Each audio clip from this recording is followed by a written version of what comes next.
JPC की अडानी महाघोटाले पर बात की। हम ईडी जा रहे थे, हमारे सांसद 200 सांसदों को 2000 पुलिस फोर्स रोकता है। हम संसद में जहां धरना करते हैं वहां पर मार्शल्स आते हैं, हमारे माइक बंद कर दिए जाते हैं और विपक्ष की सबसे मजबूत और प्रखर आवाज को विपक्ष के ही नहीं सदन से ही निष्कासित कर दिया जाता है, एक मैच फिक्स करके, एक रिवर्स इंजीनियरिंग कर कर।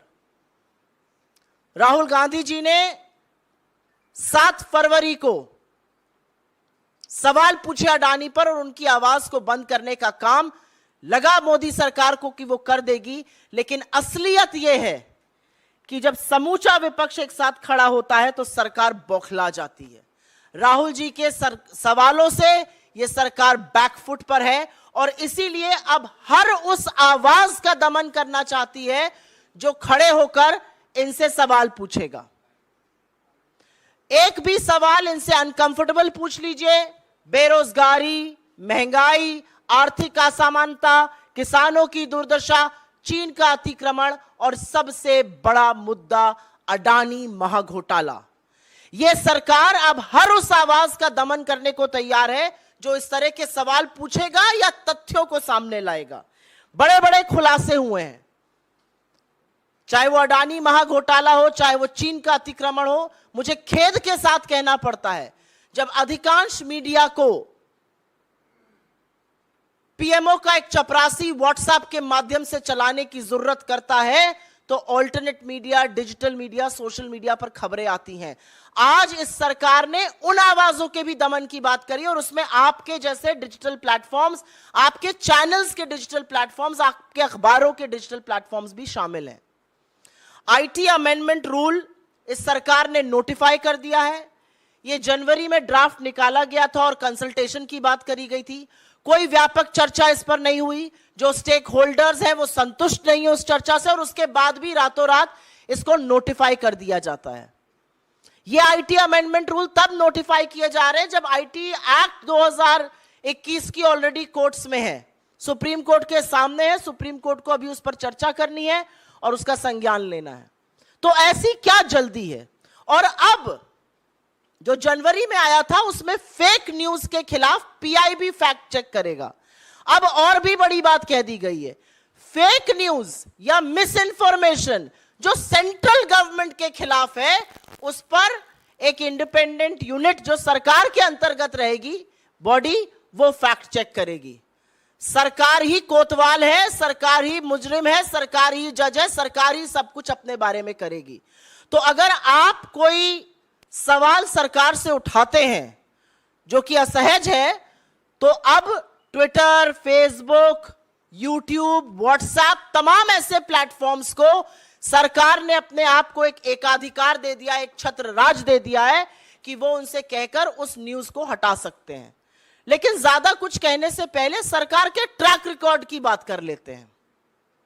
आपको याद होगा 2019 में चुनाव के जस्ट पहले आप ही के एक साथी ने बहुत बड़ी एक स्टोरी लगाई थी कि हिंदुस्तान में बेरोजगारी 35 साल में सबसे ऊपर है। सरकार की फैक्ट चेक यूनिट ने उसको फेक न्यूज बताया था और 31 मई को जब मोदी जी शपथ ले रहे थे तो एनएसएसओ ने वो डेटा जारी किया और 45 साल में सबसे ऊपर बेरोजगारी थी। तो जिसको आप चुनाव के पहले फेक न्यूज बता रहे थे और उस डेटा को आपने एनएसएसओ को निकालने नहीं दिया, वो 3 महीने बाद डेटा भी सही था, खबर भी सही थी, सरकार को बचाने का काम खुद सरकार ने किया था फेक न्यूज कहकर। रिपोर्टर्स कलेक्टिव ने एक स्टोरी करी मार्च में 2022 में और उन्होंने कहा कि आधार जो है वो मिड डे मील स्कीम्स के लिए, जो पोषण की स्कीम्स होती हैं बच्चों के लिए, वो मैंडेटरी कर दिया जाएगा। सरकार की यूनिट ने उसको जून में फेक न्यूज बताया कि ये फेक न्यूज है और अगस्त में विमेन एंड चाइल्ड डेवलपमेंट ने एक नोटिस जारी किया और कहा कि आधार मैंडेटरी नहीं होगा। अगर वो फेक न्यूज थी तो आपको ऐसा क्यों करना पड़ा? सवाल सिर्फ इस बात का है, अगर वो फेक न्यूज थी तो आपको नोटिफिकेशन क्यों जारी करना पड़ा? तीसरी स्टोरी मैं बताती हूं। गलवान में हमारे 20 जाबाजों की शहादत होती है। आप में से बहुत लोगों ने सोर्सेस के माध्यम से पुष्टि कराई, आपने स्टोरी चलाई कि 20 जाबाजों की शहादत हुई है, झड़प हुई है गलवान वैली में, और उस खबर को आप इस देश के सामने लाए। इस सरकार ने उसको डिनाई किया, इसको फेक न्यूज कहा गया तब तक जब तक बॉडीज वापस घर नहीं आने लगी, और फिर डिफेंस मिनिस्ट्री को अपनी वेबसाइट पर इसकी पुष्टि करनी पड़ी। तो हर जो चीज असहज रहेगी उसको आप पहले डिनाई करके फेक न्यूज कर दीजिएगा और उसके बाद उसी पर एक्शन लिया जाएगा। मुझे अभी भी याद है यूपी में चीनी ऐप अपने फोन से हटाया जाए, ये खबर चली थी, उसको भी बोला गया था फेक न्यूज है। फिर पुष्टि सरकार नहीं करी, वहां के एडीजी नहीं करी कि नहीं ये सही खबर है। राहुल गांधी जी ने रेलवे की निजीकरण की बात करी थी भारत जोड़ो यात्रा के दौरान, उसको भी फेक न्यूज कहा गया था। बाद में सबने देखा क्या हुआ। तो मेरा कहना यह है कि जो भी असहज है, अगर अब अडानी पर खुलासे होंगे जो कि लगातार हो रहे हैं, और मैं दुख के साथ भी कहती हूं और थोड़ा सा क्षोभ के साथ भी कहती हूं, अडानी के खिलाफ जो खुलासे हो रहे हैं वो मेन स्ट्रीम मीडिया में नहीं हो रहे हैं आज की तारीख में। अगर डिजिटल प्लेटफॉर्म्स इसको कर रहे हैं, अगर सोशल मीडिया की फैक्ट फाइंडिंग एजेंसीज इस पर कर रही हैं काम, उसको भी फेक न्यूज कहा जाएगा। अब हम देश को पूरी तरह से सेंसरशिप पर ले जा रहे हैं, क्योंकि ये जो नोटिफिकेशन है ये सिर्फ और सिर्फ सेंसरशिप है, इसका और कोई भी पर्याय नहीं है। इसका मुझे और कोई समझ में नहीं आता है। आज मामला राष्ट्रीय सुरक्षा का है। एक चीनी कंपनी अडानी के हर कॉन्ट्रैक्ट में सब कॉन्ट्रैक्टर है। वो दहेज से लेके कांडला, हजीरा, मुंद्रा हर पोर्ट में घुसा हुआ है। उसको भी फेक न्यूज बता देंगे, उसके भी डिफेंस में आ जाएंगे। तो सवाल आज ये है कि क्या विपक्ष की आवाज को दबाते दबाते सरकार अब स्वच्छंद मीडिया, सरकार अब पूरी तरह से सेंसरशिप पर उतर आई है, और यह जरूरी है कहना। और अब ये जो एक बेतुकी बात कही गई, fake news against central government, अगर ऐसा ही है तो सरकार को आईना भी दिखाना चाहिए। भारतीय जनता पार्टी से ज्यादा बड़ी फेक न्यूज फैक्ट्री दुनिया में कोई नहीं है, और फेक न्यूज के सरगना जितनी भारतीय जनता पार्टी की आईटी सेल के हेड और आईटी सेल के लोग हैं, उनसे बड़े कोई नहीं है। लगातार उनका झूठ पकड़ा जाता है, और हम ही नहीं, सोशल मीडिया प्लेटफॉर्म्स भी उसको वेरीफाई करते हैं कि ये मैनिपुलेटेड मीडिया है, ये आउट ऑफ कॉन्टेक्स्ट मीडिया है, ये फेक न्यूज है। झूठ फैलाने का काम इस सरकार के मंत्री करते हैं, खुद प्रधानमंत्री झूठ बोलते हैं। मैं नहीं पढ़ना चाहती किसी और विवाद में, लेकिन यह सच है कि जो विवाद इस समय प्रधानमंत्री की एजुकेशन या किसी चीज को लेकर चल रहा है, उसका जो बेडरॉक है, द इशू देयर इज कि वो झूठ बोला गया है। तो किसकी फेक न्यूज की बात करेंगे आप? एक व्यक्ति प्रशांत पटेल है, स्टैंडिंग काउंसिल है गोवा का, भाजपा का सदस्य है। कल सुप्रीम कोर्ट ने उसको बोला कि आप लगातार फेक न्यूज फैलाते हैं, आप माफी मांगिए। इसके खिलाफ सरकार एक्ट करेगी। और ये जो रूल्स हैं, इनकी सबसे बड़ी खराबी ये है कि इसमें कोई भी जुडिशियल ओवरसाइट नहीं है। आपने प्लेटफॉर्म को बोल दिया, प्लेटफॉर्म को हटाना ही पड़ेगा। इसमें रेगुलेटरी मैकेनिज्म कोई नहीं है। और एक ये भी सच है कि डिजिटल प्लेटफॉर्म्स ने खुद से आगे बढ़कर एक सेल्फ रेगुलेटरी बॉडी बनाई है, जैसे कि प्रेस काउंसिल ऑफ इंडिया है, जैसे कि एनबीएसए है टीवी चैनल्स के लिए, ऐसी ही एक बॉडी उन्होंने भी बनाई है, self regulatory body. Self regulatory body बनाने की बात फैक्ट चेकर्स के लिए भी चल रही है। फैक्ट की आपको बड़ी चिंता है, लेकिन फैक्ट चेकर्स को जेल में डालना है। तो दिक्कत की बात यह है कि जब सरकार, एक हमारे शास्त्रों में कहा गया, निंदक नियरे राखिए। सरकार को ना निंदक पसंद है, ना निंदा पसंद है, ना स्पष्ट बात करने वाले पसंद है। आपको लगता है कि ये सारी चीजें करके आप विपक्ष को या इंडिपेंडेंट मीडिया को या असहज सवालों को दबा दीजिएगा, तो सच छुपाए नहीं छुपता है। ये अपने आप में एक बात है। मुझे ऐसा लगता है कि सरकार की समस्या ही यह है कि कोई सवाल ना पूछे। क्या सरकार यह जवाब दे सकती है कि Bharatiya Janata party 18,000 fake Twitter account को क्यों हैंडल करती है? क्या सरकार यह बात दे सकती है कि एक ही आईपी एड्रेस से 23 वेबसाइट, तमाम फेसबुक पेज भाजपा के क्यों चलते हैं, जो सीमिंगली इंडिपेंडेंट है लेकिन एक्चुअली प्रचार प्रसार प्रोपेगेंडा भाजपा का फैलाते हैं? अगर आप फेक न्यूज पर क्रैकडाउन कर रहे हैं, तो सबसे पहले तो भारतीय जनता पार्टी के फेक न्यूज तंत्र पर क्रैकडाउन करिए, क्योंकि जो क्रैकडाउन करने का काम ministry of electronics and information technology ने आईटी अमेंडमेंट रूल नोटिफाई करके किया है, वो सिर्फ और सिर्फ इस आशय से किया गया है कि जो लोग सवाल पूछ रहे हैं वो डर के, धमका के उनको घर बिठाया जा सके। आप एक व्यक्ति को चुप करा दीजिएगा, आप दो व्यक्ति को चुप करा दीजिएगा, लेकिन आज तो जनता खड़े होकर पूछ रही है कि यह सरकार, मोदी जी और उनके सारा तंत्र आज अडानी को बचाने पर क्यों तुला हुआ है। आपके सवालों का स्वागत है। If I may just make a quick statement in English on this, the IT amendment rules have been notified by the Ministry of Electronics and Information Technology as of 2 days back. It's bizarre because these rules were put up for consultation in January. It now says that fake news against the central government will be checked by a unit of the government itself. So the government is the propagator, the author, the originator, and the factory of fake news operators. And which is why the question is the government willing to discuss issues that really matter? A budget session has just gotten over. The Adani scam, the Chinese occupation, unemployment, high prices, income inequality continue to be the raging issues of our times. What you did, you first sent police and marshals to silence the MPs. You cancelled Rahul Gandhi's membership and you believe that he's not going to talk after that. You believe that because you will suppress large sections of media, you can do that to independent digital platforms as well. You are trying to control. This is nothing but censorship and control of the World Wide Web. And every stakeholder is up against it. The social media platforms are against it. The users are against it. The media houses are against it. You read the statement of your own body, the Press Council of India, and you will figure out how draconian these rules are and how everything is being done to suppress the truth, to suppress the press. This violates India's constitution. This violates freedom of speech and expression.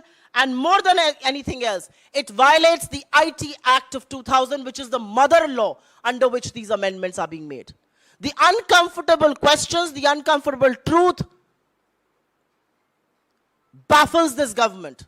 They are on the back foot, and which is why they are now trying to control the World Wide Web. There have been numerous instances of a news coming, being called out as fake news by the government, and then turning out to be true. Whether it was unemployment at a 45-year high, whether it was Aadhaar being made mandatory for children, whether it was the Galwan clashes, and then of course the supreme sacrifice of our soldiers, any issue, whether it was railway privatization, whether it was Chinese app being banned, everything so far has had a pattern. Everything which is uncomfortable to the government will be called out as fake news, and then the same government will go and act in accordance with the news item. So this is a very baffling pattern. This should worry every Indian, because this is nothing but seizure, control, and censorship of the World Wide Web. And I will only end by saying that if you are really serious about fake news, will you act against your own? Because the biggest fake news factory in the world is the BJP IT cell. The half-truth, the complete lies, the slander, the reputation assassination that happens from that fake news factory. Statements made by the Prime Minister attributed to somebody else. Statements not made by anybody attributed to people. Are you willing to act against your own? Is the Prime Minister going to be called out for the lies that he peddles? Is the Home Minister going to be called out for the lies that he peddles? Is the BJP IT cell going to be banned? That's the question today. Happy to take your questions on this, please.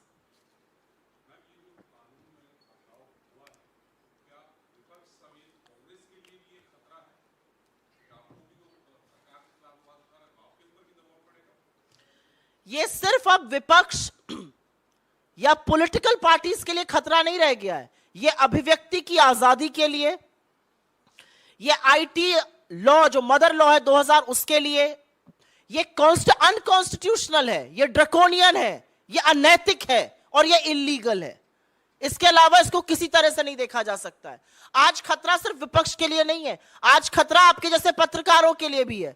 अगर आप मेहनत कर कर कोई breaking news लाते हैं या कोई ऐसी खबर लाते हैं जो इस सरकार के लिए असहज है, तो सरकार की यह यूनिट उसको फेक न्यूज बताकर किसी भी प्लेटफॉर्म से हटा सकती है। आपके पास कोई भी जुडिशियल ओवरसाइट नहीं है इसकी, आपके पास राइट टू अपील नहीं है, और जो सुप्रीम कोर्ट के अपनी रूलिंग है इस पर, उसका भी अध्ययनेंस नहीं है। तो ये मामला विपक्ष से, ये मामला अब कांग्रेस से उठ के और बड़ा हो गया है। ये मामला अब आपकी अभिव्यक्ति की आजादी, इंडिपेंडेंट मीडिया, इंडिपेंडेंट वॉइसेस, सरकार को अकाउंटेबल और रिस्पॉन्सिबल जो बनाते हैं, उनके ऊपर सवाल खड़ा है। और इसका सिर्फ हम विरोध नहीं कर रहे हैं, इसका विरोध आप कर रहे हैं, इसका विरोध न्यूज चैनल्स कर रहे हैं, इसका विरोध न्यूज़पेपर्स कर रहे हैं, इसका विरोध सोशल मीडिया प्लेटफॉर्म्स कर रहे हैं। उसके बावजूद इतना ड्रैकोनियन लॉ क्यों लाया जा रहा है?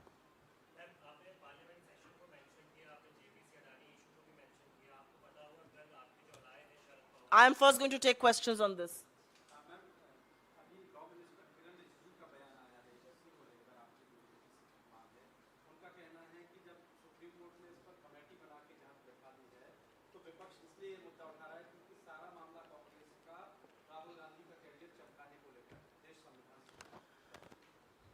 मैं यूजुअली किसी का नाम लेके यहां से नहीं बोलती हूं।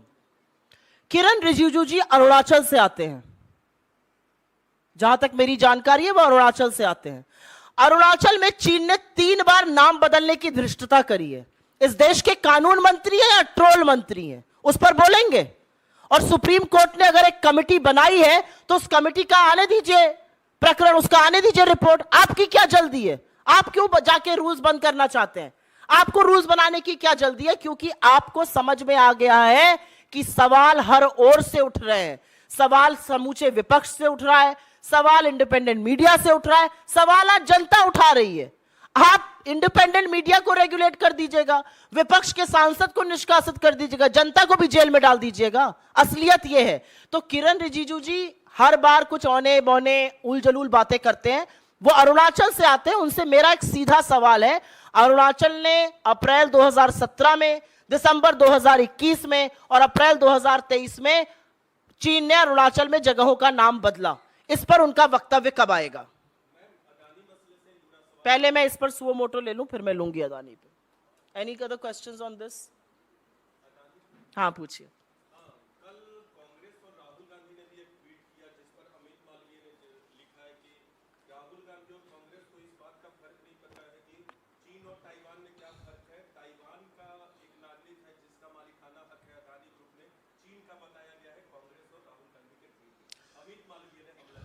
आपने पता नहीं, एक कहावत है हमारी और होती है गांव में कि जादूगर की जान जो है वो तोते में बसती है।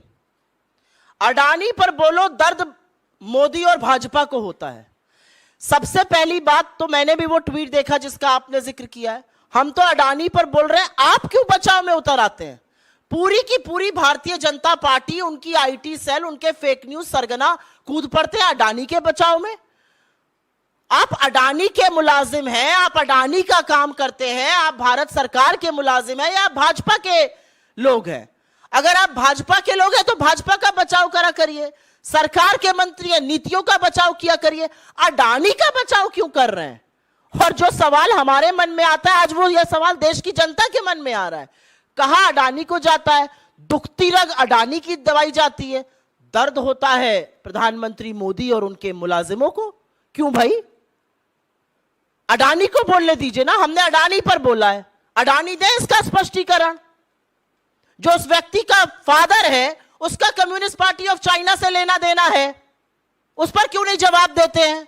वो हर पोर्ट में घुसा हुआ है, आपके स्ट्रेटेजिक रणनीतिक इंफ्रास्ट्रक्चर में उसका हस्तक्षेप है। 5-5 पोर्ट्स में, कांडला, दहिजा, हजीरा, मुंद्रा, विशाखापट्टनम, वो रेलवे रोड बना रहा है, वो इंफ्रास्ट्रक्चर रोड का बना रहा है, वो इलेक्ट्रिसिटी का निर्माण कर रहा है।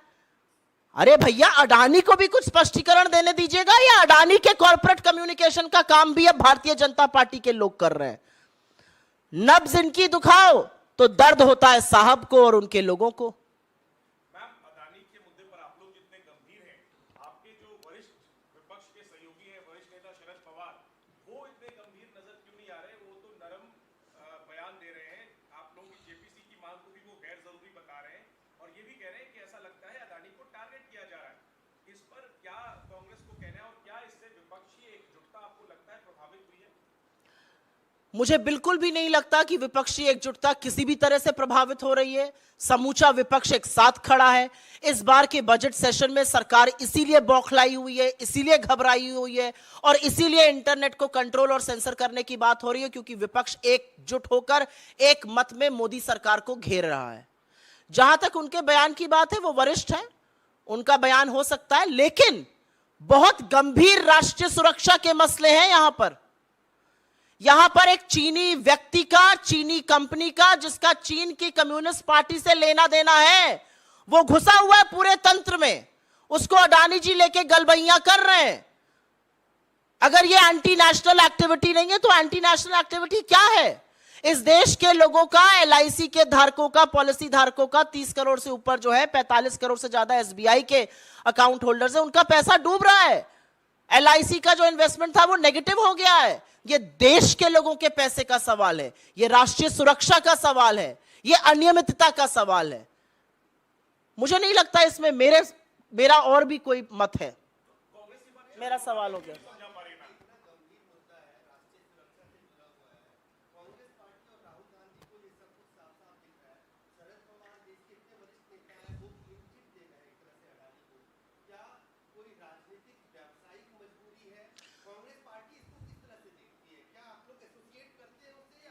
मैंने अपना जवाब दिया और मैंने अपने जवाब में बिल्कुल स्पष्ट तौर से कहा है कि बहुत गंभीर मुद्दे हैं। राष्ट्रीय सुरक्षा का मुद्दा है, इसमें मुद्दा लोगों का है, इसमें मुद्दा देश के पैसे का है, इसमें मुद्दा देश के कानून के साथ उल्लंघन का है। Adani is a leading monopoly. वो एग्रीकल्चर और फूड में, वो सीमेंट में, वो रिन्यूएबल एनर्जी में, वो पोर्ट में, वो एयरपोर्ट में एक छत्र राज कर रहे हैं, मोनोपोली है। उनके लिए इस देश के कानून बदले गए कि उनको एयरपोर्ट मिले, उनके लिए एसईजेड का कानून बदला गया, पोर्ट का कानून बदला गया। तो ऐसा व्यक्ति जब किसी चीनी कंपनी को अपने हर सब कॉन्ट्रैक्ट देता है तो राष्ट्रीय सुरक्षा का अहम सवाल नहीं खड़ा होगा। बेनामी companies, 36 shell companies, 38 shell companies का उनके ऊपर आरोप है। ये किसका पैसा आ रहा है देश में? 20,000 करोड़ रुपए किसके हैं? ये सवाल तो उठेगा ही। मुझे लगता है कांग्रेस के प्लेटफॉर्म से हम वो सवाल जरूर उठाएंगे जो हमें सही लगते हैं।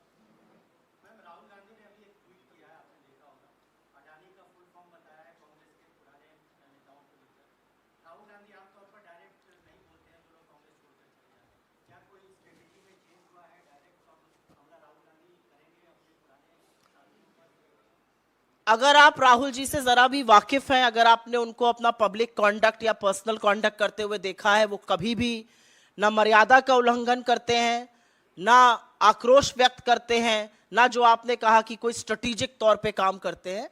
लेकिन जिस तरह की बयानबाजी उन लोगों ने करी है, चाहे वो कांग्रेस पार्टी के खिलाफ हो, चाहे राहुल जी के खिलाफ हो, उसकी हम जितनी निंदा करें वो कम है। ये सब लोग वो हैं जो कांग्रेस के बिगेस्ट बेनिफिशियरीज थे। ये सब लोग वो हैं जिन्होंने अपने अंतिम चुनाव 84 में जीता था, आजाद साहब ने अपना अंतिम चुनाव, और जब तक राज्यसभा में बने रहे सब कुछ चंगा था।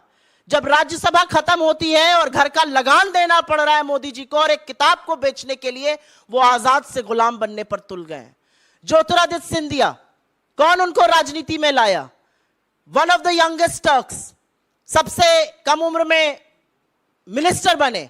आज वो जाके उलझुल बातें कहते हैं, ये उनका चरित्र दिखाता है, ये उनका जो असली चाल चरित्र चेहरा है वो दिखाता है। और मेरा अपना मानना यह है कि कांग्रेस से जब कोई बीजेपी में जाता है तो ये जो आइडियोलॉजिकल समरसॉल्ट है, ये जो आइडियोलॉजिकल वैचारिक गुलाठी मारता है, ये सिर्फ वही कर सकता है जिसको या तो बंगले के लिए समझौता करना है, किताब बेचने के लिए समझौता करना है, जमीनी विवाद को खत्म करना है। अन्यथा यह संभव नहीं है, क्योंकि हमारी वैचारिक विचारधारा और भाजपा की विचारधारा में जमीन आसमान का, रात दिन का फर्क है।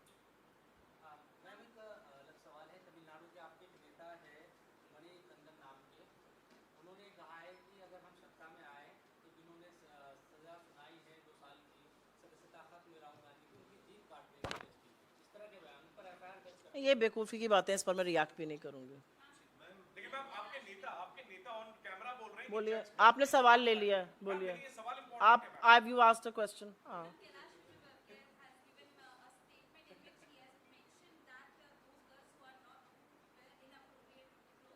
वो सूप नखा जैसी लगती हैं।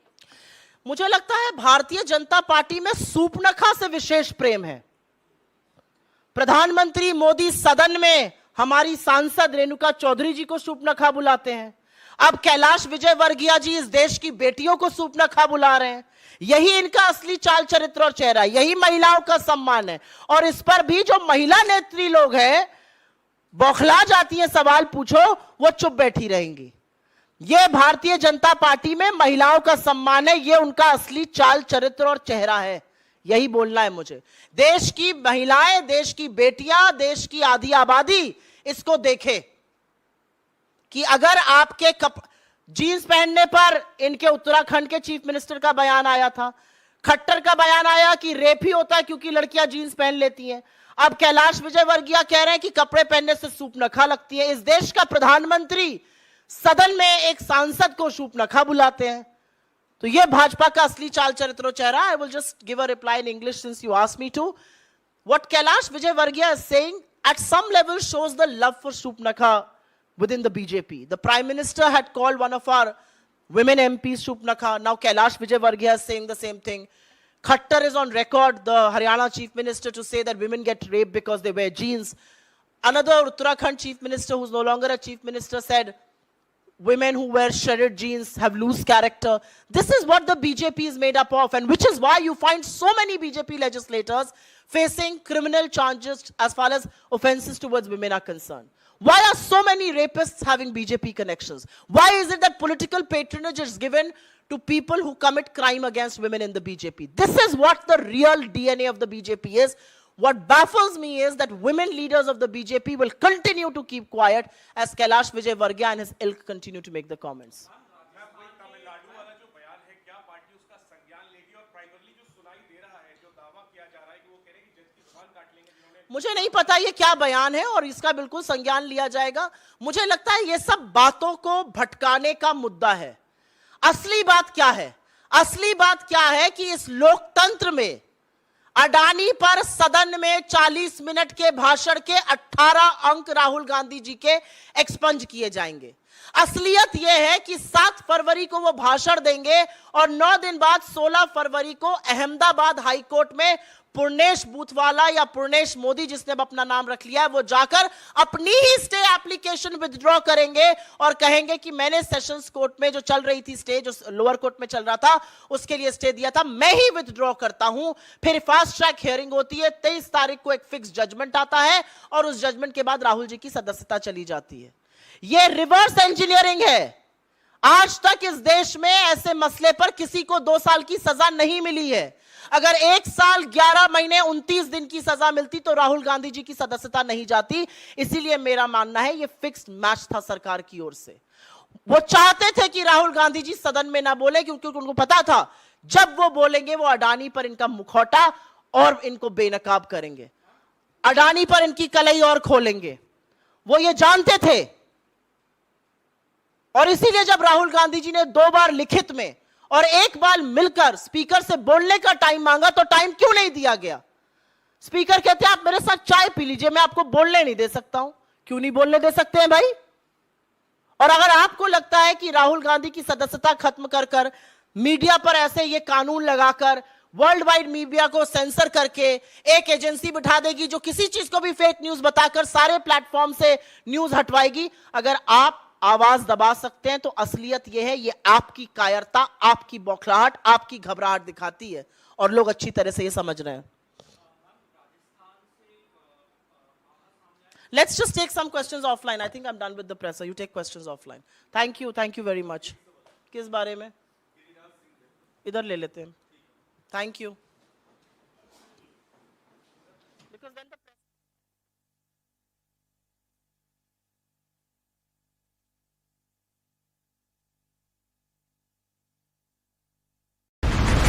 बिछ गई सियासी विसार, खेला जा रहा है सियासी खेल, जारी है वार पलटवार, शह और मात के खेल में बनाई जा रही है रणनीति। कौन पड़ेगा किस पर भारी, ये कभी भी सिर्फ हस्तक्षेप.com पर अमलेंदु उपाध्याय के साथ